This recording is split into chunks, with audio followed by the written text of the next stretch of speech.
మలక్పేట అందుల బాలిక పాఠశాలలో బాలికపై అత్యాచారం జరిగి నెల కావస్తున్నా ప్రభుత్వం ఎందుకు పట్టించుకోవటం లేదని national federation of the blind India అధ్యక్షుడు వీరరాఘవన్ ప్రశ్నించారు. కేసును తప్పుదోవ పట్టించడానికే అధికారులు ప్రయత్నాలు చేస్తున్నారని మండిపడ్డారు.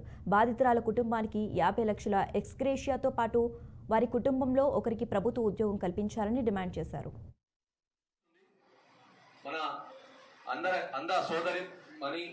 మన చిన్న పాప సంఘటన జరిగిన సంగతి మన అందుల పాఠశాలలో మన అంద బాలికపై అత్యాచారం జరిగి నెలగా వస్తుంది. ఇంతవరకు అధికారులు స్పందన లేకుండా పోవడం, అదేవిధంగా ఈ సంఘటనతో మరి పాఠశాలలో ఆ సంఘటన జరిగిన తర్వాత ఈ వెలుగులోకి వచ్చిన తర్వాత దాదాపు వారం 10 రోజుల నుంచి పాఠశాలను బంద్ చేయడం, ఓన్లీ డే స్కాలర్ పిల్లలతో నడిపేయడం, ఇది చాలా బాధాకరం. ఇక్కడ మొత్తం కేసుని దాదాపు నెల రోజులు అవుతుంది.